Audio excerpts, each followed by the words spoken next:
minyak kita kalau nipu yang masukin penjara lah. Enggak, kalau Pak Presiden tadi menyinggung itu nggak? Enggak.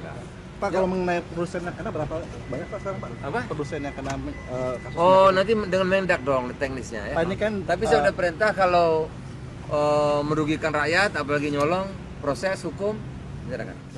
Kita memastikan bahwa ketersediaan minyak kita akan ada, tetap ada ya. Jadi masyarakat tidak perlu panik ya. Artinya itu kan memang pelanggaran ya wajib ditindak. Tetapi terkait dengan pasokan tetap jalan terus ya. Kan.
Halo, selamat malam pemirsa TVRI dimanapun Anda berada. Belum selesai dikagetkan dengan dugaan pengoplosan bahan bakar minyak, publik kembali dikejutkan dengan perkara baru, yakni minyak kita yang takarannya dikurangi. Nah, disunatnya minyak goreng kemasan rakyat itu pertama kalinya viral di media sosial setelah seorang warga menakar minyak kita, dan lebih lanjut sidak yang kemudian dilakukan oleh Menteri Pertanian ke salah satu pasar, yakni Pasar Jaya di Lenteng Agung, Jakarta Selatan pada Jumat 8 Maret lalu, yang menemukan minyak kita takarannya ini hanya sekitar 750 sampai dengan 800 ml dari ukuran yang standar atau yang tertera ini seharusnya 1 liter. Nah, belum lagi minyak kita yang dijual dengan harga Rp18.000, jauh dari harga eceran tertinggi yakni sebesar Rp15.700. Nah, temuan ini tentunya mengguncang kepercayaan dari masyarakat, dan produk yang selama ini yang mereka beli ini ternyata tidak sesuai dengan volumenya. Isinya sudah disedot oleh oknum-oknum, oleh pihak-pihak yang tidak bertanggung jawab demi meraup keuntungan pribadi. Nah, tentunya ini sungguh memprihatinkan bagi kita semua. Rakyat berharap harga terjangkau, malah ditipu dengan berkurangnya takaran. Nah, lolosnya produk dari minyak goreng yang tidak sesuai dengan takaran ini menunjukkan lemahnya pengawasan di berbagai level tentunya. Dan Badan Reserse Kriminal Mabes Polri juga bahkan menemukan minyak kita ini tidak sesuai dengan ukuran yang tersebar tidak hanya di Jabodetabek tapi juga hampir seluruh daerah di Indonesia. Ironi memang di negeri dari penghasil kelapa sawit terbesar di dunia ini, jika merujuk dari situs resmi Direktorat Perkebunan Kementerian Pertanian, Indonesia ini merupakan salah satu penghasil minyak kelapa sawit terbesar di dunia dengan luasan tutupan lahan kelapa sawit ini sebesar 16,38 juta hektar dan juga produksi yakni 46,8 juta ton CPO kita. Nah, malam hari kita akan bahas terkait dengan prahara minyak kita di Arah Angin TVRI. Kali ini bersama saya Ardianto Wijaya, sudah hadir sejumlah narasumber baik secara langsung di TVRI maupun secara daring. Kita akan sapa satu persatu. Yang secara daring bergabung seharusnya Pak Menteri tapi belakangan hadir dan diwakili oleh staf khusus Menteri Pertanian Pak Sam Herudian. Pak Sam Herudian, selamat malam, salam sehat Pak. Selamat malam Mas Ardianto. Baik, terima kasih. Waalaikumsalam warahmatullahi wabarakatuh. Terima kasih sudah hadir di tengah-tengah kita di malam hari ini. Dan sebelah kanan saya ada Bang Saleh Partaunan Daulay, Ketua Komisi 7 DPR RI. Bang Saleh, Assalamualaikum. Selamat malam. Waalaikumsalam warahmatullahi wabarakatuh. Udah buka ya Bang ya? Alhamdulillah. Seger ya sekarang. Tapi yang nggak bikin seger kayak minyak kita nih. Nanti kita bahas ya. Komisi 7 seperti apa pemantauannya. Ini kan juga seharusnya pengawasan dari Komisi 7 juga salah satunya begitu ya. Sebelah kiri saya Mas Ahmad Nur Hidayat, pakar kebijakan publik. Mas Hidayat, selamat malam. Salam sehat. Malam. Assalamualaikum warahmatullahi wabarakatuh. Waalaikumsalam. Salam sehat. Baik, terima kasih sudah hadir malam hari ini. Ada juga Mas Ulus Sabadi, pengurus harian Yayasan Lembaga Konsumen Indonesia. Mas Ulus, Assalamualaikum, selamat malam. Selamat malam. Terima kasih. Baik, terima kasih sudah hadir malam hari ini. Saya langsung ke Pak Sam.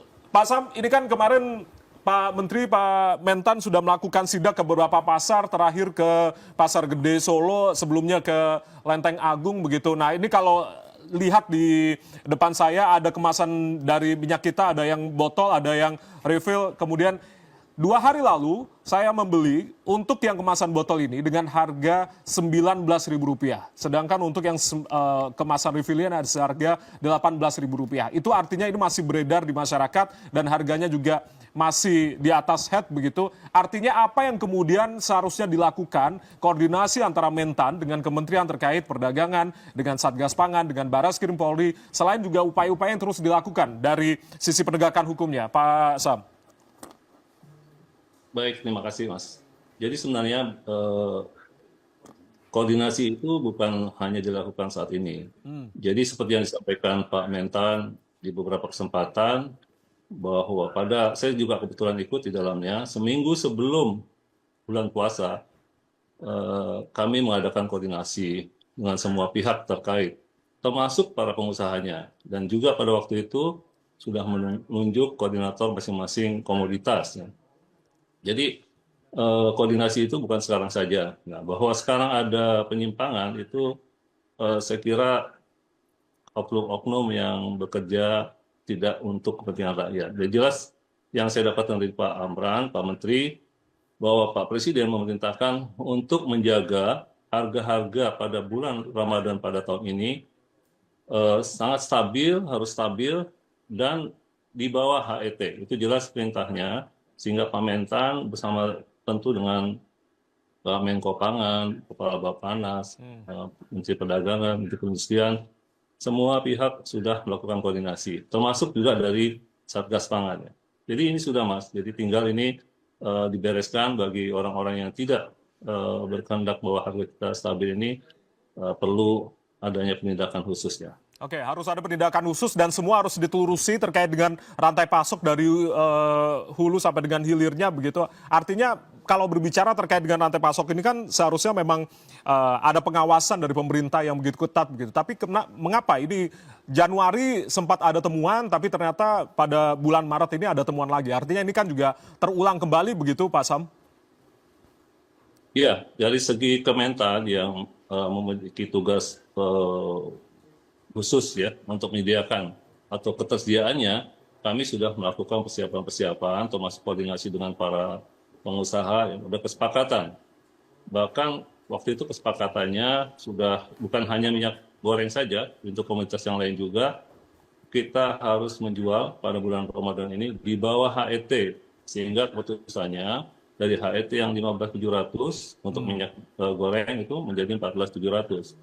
Jadi sebenarnya kalau dari ketersediaan tugas kami Mas, itu pengawasannya sudah kami lakukan dan tinggal ini berikutnya nih ada masalah-masalah yang perlu kita bereskan ke depannya. Ya, tapi kan kenyataannya juga di lapangan masih di atas HET, ini sudah akan menjelang Hari Raya Idul Fitri begitu, artinya apa yang kemudian harus dilakukan? Pak Mentan juga akan kemudian sidak juga ke beberapa tempat untuk kemudian memastikan minyak kita harganya harus sesuai dengan HET. Berarti artinya apa yang kemudian dilakukan jika memang masih beredar dengan harga di atas HET ini, Pak Sam?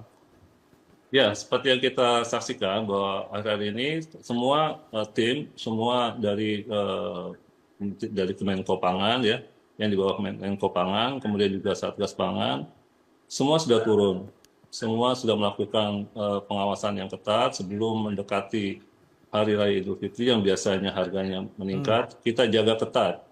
Bahkan Presiden tuh pokoknya khusus untuk tahun ini dan seterusnya, harga-harga harus stabil dan di bawah HET. Itu tidak ada menawar perhatian yang luar biasa dari Bapak Presiden yang harus kita amankan. Oleh karena itu semua termasuk Pak Menteri kalau melakukan eh, sidak ke lapangan itu selalu berkoordinasi dengan teman-teman dari kementerian dan juga dari Satgas Pangan, dari Kemenko juga, semua selalu kita berkoordinasi. Termasuk tadi siang dari kepolisian, dari Satgas Pangan juga berkoordinasi dengan Pak Menteri Pertanian dan yang lainnya, saya kira. Itu yang harus kita lakukan segera.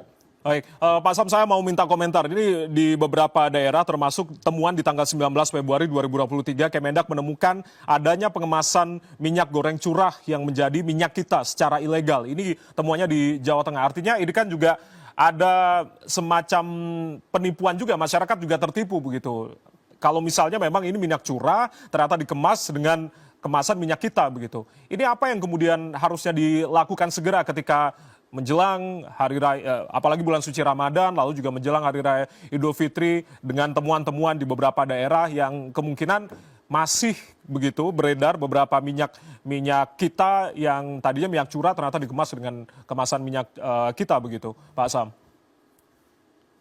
Ya, selama yang pengemasan itu legal seperti yang dilakukan di teman-teman kepolisian pada pagi ini, itu kan memang dari curah kemudian dikemas dalam bentuk pouch ya, yang tadi pagi kita lihat, itu tidak masalah. Selama itu legal ya, kecuali yang ilegal dia mendapatkan harga lebih murah, kemudian dijual dengan harga minyak kita gitu, itu yang bermasalah.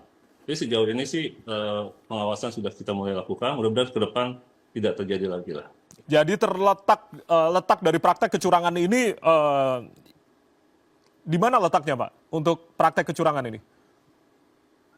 Ya, yang selama ini sudah kita temukan di lapangan, yang paling ekstrim menggunakan botol plastik itu dikurangi ya, volumenya dari yang seharusnya 1000 ml menjadi 750 ml.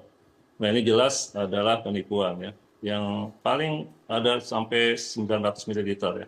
Nah, ini kan kelihatannya kecil, tetapi kalau jumlahnya sekian juta kiloliter ya untuk kebutuhan minyak goreng pada bulan ini, itu akan sangat besar kerugiannya. Dan yang merugi adalah tentunya terutama adalah masyarakatnya. Ini yang perlu kita cegah. Oke, dari koordinasi yang sudah dilakukan begitu Pak Sam, artinya kan ini kan kalau diruntut dari rantai pasoknya begitu, apakah ini juga sudah terlihat atau sudah ketahuan begitu siapa yang kemudian bermain, dan pastikan juga ada oknum-oknum yang kemudian juga akan bekerja sama begitu, dugaannya begitu ketika memang ternyata tadi rantai pasoknya juga harus diruntut juga Pak, ini sampai dengan ke bawah, sampai dengan ke pasar-pasar begitu. Ya, sebenarnya dari awal pencegahan ini sudah kami lakukan ya, dengan menunjuk koordinator-koordinator dalam melaksanakan operasi pasar murah untuk komunitas-komunitas yang kita harus jaga pada bulan Ramadan ini. Jadi harusnya itu bisa kita runtut terus dari mulai awal. Nah, sekarang kan sudah ketahuan tuh. Sebenarnya dari yang kami pantau tidak banyak pengusaha yang melakukan kenakalan-kenakalan ini, hanya beberapa. Tapi ini merusak akhirnya untuk keseluruhan ya. Dan ini kebetulan Pak Menteri menemukan ya, walaupun di beberapa tempat sudah banyak yang baik, sudah sesuai dengan HET untuk yang minyak kita, bahkan untuk operasi pasar kita 14.700 ya. Tetapi masih ada oknum-oknum yang mengambil kesempatan keuntungan yang tidak baik pada bulan Ramadan ini. Yang itu sedang kita lakukan, Mas. Terus kita lakukan berkoordinasi dengan teman-teman dari kepolisian. Ya, saya lagi apresiasi kepada Pak Menteri, Kementerian Pertanian, juga berbagai pihak, dalam hal ini perdagangan juga yang terus melakukan penyelidikan terkait dengan kasus ini. Kita tentunya mendorong agar seluruh kementerian terkait begitu bisa bergerak cepat untuk menggandeng aparat juga dari Satgas Pangan juga untuk menyelidiki sebenarnya apakah juga ada mafia di balik terkait dengan temuan prahara minyak kita ini. Kita juga lihat akarnya, penelusuran dari rantai distribusinya dari hulu hingga hilir. Saya ke Bang Saleh ketika berbicara terkait dengan temuan ini begitu, belum beres loh masalah minyak, masalah BBM kemarin. Kita dikagetkan kembali dengan minyak kita. Kemudian dari Komisi 7 seperti apa ini tanggapannya? Jadi pertama begini, sebetulnya kan yang langsung berkewajiban untuk mengawasi pasar di tengah masyarakat itu adalah pemerintah. Jadi kalau DPR ini kan dia memeriksa pekerjaannya pemerintah. dan juga kalau ada pengaduan dari masyarakat ditindaklanjuti oleh DPR. Nah, untuk sejauh ini di DPR itu kan awalnya tidak ada pengaduan langsung ya terkait dengan minyak kita ini. Jadi justru kita malah memperoleh kabar dari masyarakat yang melaporkan hal ini ke pihak pemerintah, dan pemerintah turun ke pasar dan kelihatan bahwa ada katakanlah pencurian kalau bahasa saya begitu, atau kenakalan yang berkenaan dengan penjualan minyak kita ini. DPR Nah, merasa kecolongan terkait dengan ya perkara ini? tentu saja kita merasa bahwa ada pekerjaan pemerintah yang tidak selesai dalam hal ini untuk mengamankan minyak kita ini. Yang tidak selesai artinya apa nih, Bang? Jadi kan kemarin pada awal bulan suci Ramadan itu pemerintah tuh mendeklarasikan bahwa seluruh bahan pokok yang dibutuhkan oleh masyarakat ya dalam bentuk sembako itu insya Allah ketersediaannya aman. Jadi itu semuanya akan dijamin oleh pemerintah tersedia sampai selama bulan suci Ramadan sampai nanti Syawal. Gitu. Dan kita berbangga sebetulnya karena pemerintah akan menjamin itu. Nah, tetapi pada perjalanannya tiba-tiba ada ini ya kasus di mana minyak kitanya sebetulnya ada, tetapi isinya dikurangi. Nah, ini kan tentu tidak sempurna. Itu yang saya katakan tadi, ada ketidaksempurnaan di dalam pengawasannya. Jadi pemerintah mungkin dari sisi penyediaannya ya mereka sudah lihat ini ternyata bisa itu disediakan begitu. Walaupun kadang-kadang kan harganya berbeda-beda. Kalau soal harga itu saya kira kan pasarnya juga beda-beda. Ada kadang-kadang di pasar A lebih tinggi daripada pasar B dan seterusnya. Itu kan tergantung juga supply and demand ya. Nah, meskipun pemerintah sudah pakai harga eceran tertinggi kan. Nah, tetapi itu juga bagian yang saya kira juga menjadi bagian yang tidak sempurna dari pekerjaan pemerintah. Sebab harga eceran tertinggi yang ditetapkan oleh pemerintah itu malah justru tidak sesuai. Banyak yang menjual di atas itu. Bahkan tadi saya lihat ada yang 19.000, ada yang 19.000 Bang kita peroleh iya, yang botol kan, ya. ada yang 21.000 malah gitu. Dan itu kan jauh sekali dari harga eceran tertinggi. Nah, kalau yang tadi dia mengurangi ukuran kiloliter beratnya misalnya gitu. Itu kan berarti dia dapat untung sekitar berapa? Kalau dia 750 berarti dia dapat untung 250 mililiter per bungkusnya gitu kan. Itu berarti kan dapat untung dia harga dengan 250 mililiter dapat keuntungannya. Tapi kalau ada yang satu lagi harganya di atas harga eceran tertinggi. Nah, kalau dia harga eceran tertingginya 15.700 terus dia jualnya katakanlah 20.000 misalnya. Berarti kan dia ada keuntungan 14.300 kurang lebih 4.300 kurang lebih gitu. Berarti kan di sini tetap yang ini dapat untung dari pengurangan, yang ini dapat keuntungan dari kelebihan harga yang ditetapkan yang resmi oleh pemerintah. Nah, ini saya kira kan memang perlu ditindaklanjuti oleh pemerintah. Meskipun ya tadi saya katakan memang harga pasar kan agak susah untuk diatur. Karena itu bukan hanya keinginan kita, tapi memang ada pasar yang memang secara sunnatullah kalau bahasa saya, memang ada ada supply and demand yang bekerja di sana.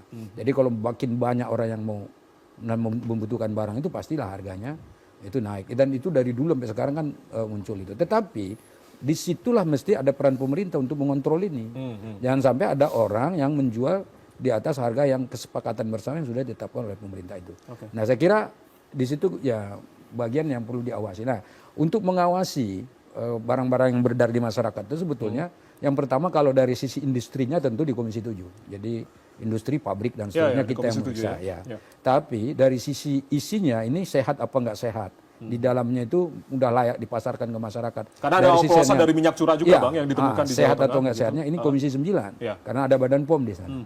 Tetapi kalau dari sisi konsumen apakah konsumennya puas, apakah konsumennya ditipu, apakah konsumennya merasa ada sesuatu yang kurang dan seterusnya itu Komisi 6. Jadi sebetulnya di DPR itu lengkap nih. Jadi mulai dari Komisi 6 yang bertugas melihat bagaimana kepuasan konsumen, kemudian di Komisi 9 bagaimana tingkat kesehatan dari produk yang sudah jadi, kemudian produsennya yang ada di industri yaitu yang harusnya pengawasannya lengkap begitu ya dari setiap masing-masing komisi tadi yang bertugas. Kalau masyarakat melihat ada produsen yang memang melanggar, katakanlah ada campuran yang nggak sehat dan seterusnya di dalam awal produksinya itu bisa lapor ke Komisi 7 dan kita bisa tindak lanjuti.